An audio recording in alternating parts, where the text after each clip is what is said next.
Hi everyone, welcome back to Brenita UPSC. I am Sajid, and because your mains exams are coming up, I thought it will be a good idea to do couple of videos on the tips for the mains exam. So in this video, I am going to give you certain rules to follow when you are writing in English. And you may think that there is hardly any time left to improve the language as such, but the tips that I am going to give you are so simple and so easy to implement that if you really carefully see this video and incorporate that in your writing, it is going to significantly improve the quality of your writing. It's very important that you use right language, because that creates the first impression on the examiner, and that's very important. So let us start with the rule number 1. See, we are using social media a lot, so we tend to write certain words in hurry, and obviously you are in hurry when you are writing the answer sheets. Avoid those words. Okay, do not use any abbreviations like YRS for years or WUD for wood, right, or MN for million, etc, etc. Only use those abbreviations which are widely and globally known and accepted. So no social media shortcut words to be used, and that's a strict no. That's rule number 1. Second, you are supposed to write a lot of short forms in the exam. But then when you are mentioning that short form for the first time, it is very important that you actually write the full form when you mention that word for the first time. So see this example. The Indian Space Research Organization, in bracket ISRO. Instead of writing only ISRO, I have given the complete full form for the ISRO. So that's the first mention of the ISRO in this sentence, or in this paragraph, or in this answer. So that's how you are supposed to write it. So the Indian Space Research Organization, in bracket ISRO, launched its Chandrayaan-3 mission in July 23. The successful landing of Chandrayaan-3 on August 23rd, 23 has established ISRO. Now I have not written the full form again. So now henceforth, whenever I mention this organization, I can write ISRO only. But when I am mentioning that for the first time, I have given the full form, and that's something which you must follow. So there are many words like this, like you can talk about the Niti Aayog, or you can mention about the GST, but then always give the full form when you mention that word for the first time. That's rule number 2. Rule number 3, you are very short of time, right? And it is very important that you communicate in a very crisp and clear language. So there are certain things, and this is something which you have to incorporate when you are practicing, because the more you write to communicate the same message, the more time it is going to take you for writing that. Practice the crisp language. So look at this couple of example. In a sense, it is the same example, but I have written it in two different ways. It has couple of effects on the temperature of the lower atmosphere. They are, now this seems to be a very normal way of writing, but then can you make it shorter? Can you make it crisper without losing any meaning? Yes, you can. So you can say that the two effects that it has on the temperature of the lower atmosphere are, right? So I have saved around 3 to 4 words. There are two advantages of this. One, it is going to save a time for you. Two, it is going to save the time for the examiner as well. See, when you are writing the answer for the mains, or for that matter in any exam, you have to think from the examiner's standpoint. The more help that you give to examiner to check your answer sheet by using the right language, by being very crisp, by being very neat and clean, by being very to the point, right, and without using the flowery or the verbose language, he or she is going to be very happy with you and may tend to give you more marks. So it is very important that you articulate your answer in a very crisp and clear fashion. Okay, so that's rule number 3. Rule number 4 is avoid capitalization where it is not needed. Now I really don't know, but some people have this habit of capitalizing the random words. So that certainly happens in the titles, but it may happen in the sentences also, because somehow people tend to capitalize some random words. So look at this sentence. We should understand the true meaning. Now T and M is capitalized here. Of Mahatma Gandhi's quote, Q is capitalized here. Be the change you want to see in the world. So here B, C, W are capitalized. Now, if you have the habit of capitalizing these words, and somehow, now a lot of college students do this, and I don't know what is the reason for that, because you won't see this way of writing in any English book, right? So I don't know from where, this habit is picked, but this is a strict no-no. It is not the right way of writing English. So in this particular sentence, only we, Mahatma, Gandhi's and B should be the capitalized words. So if you have this habit, be very conscious about it when you are checking your own answers. If you observe this, just mark that and consciously reduce that habit, get rid of it. So that's rule number 4. Rule number 5, you have to mention a lot of committees and commissions in your answers. So capitalize their names. Okay, so capitalize the names of all the committees and the commissions. So for example, Abhijit Sain committee for formulating food policy in the long term. So here you can see that A, S and C are capitalized.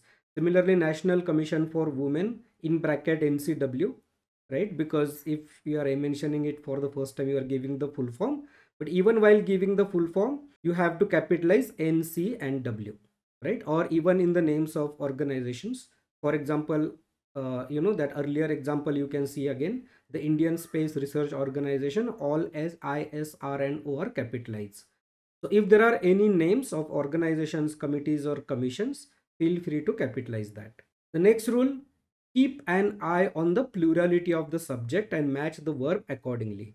Now what I mean by this is that many of you make this mistake of using the singular subject but using the plural verb or vice versa, right? So for example, look at this sentence. None of the girls were participating in this contest.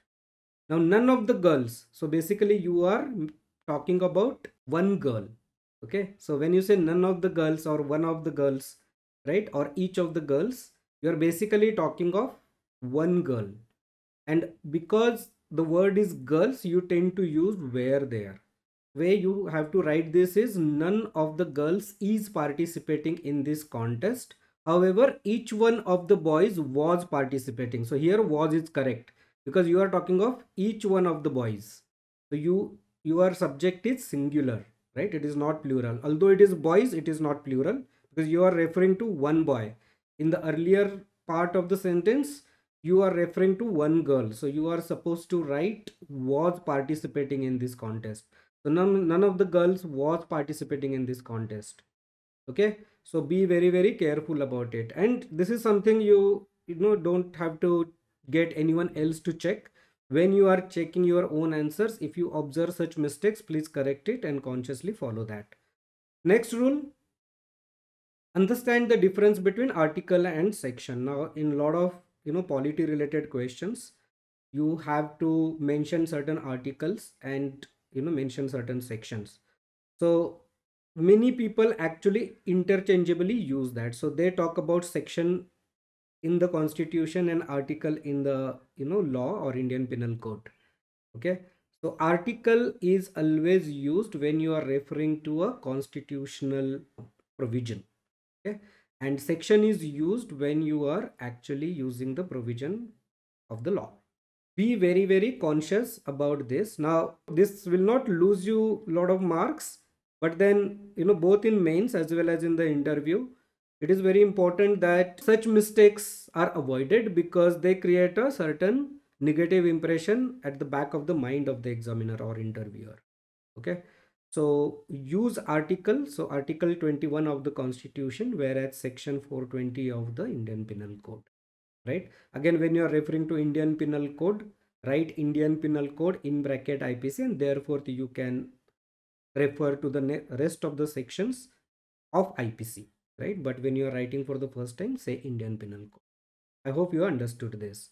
The next rule, understand the differences between homophonic words and use them appropriately. Now, there are a lot of words in the English language which sound exactly the same, especially for us Indians, but then they are in reality very different in their meanings and need to be used appropriately. And here is some representative list of such words.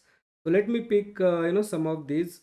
Most commonly what I have seen here is its and it is. Okay, there is a big difference between its and it is, right? So when you are saying its, it is basically something belonging to a third person or an object, right? But then when you say it is completely a different meaning. So here you are using is as a verb and it as a subject. So it is a very good movie, but then its artists have acted really well. I hope you now understand the difference. So it is a very good movie. So that's when you write the apostrophe s, and its artist or say its direction is really, really good. So here it is its and not apostrophe s. So that's the very common mistake which I see. Then there is, if you are using I dot e, that is, that is versus eg, which is to give example, example gracia. If you are using this, be very clear about the meaning of those. Lose and lose, right? Then and then. Compliment versus compliment, right? So compliment is something which you give as appreciation to someone. Compliment is something which fulfilling the gap of each other and fitting well together. So husband is giving a compliment with I to the wife, and husband and wife complement each other, that is they are matching or fitting well together. Farther and further, between and among, right? Very common. So between is between, two people, whereas among is, among a group of people. Affect and effect, this is a very good list, and you can google it. If you think that you are making such mistake or you tend to make such mistakes, it is good idea to ask your friend to review your answers for such mistakes, or whoever is checking your paper, you can ask them to focus on this aspect as well. As you can see, these are very, very simple and basic tips.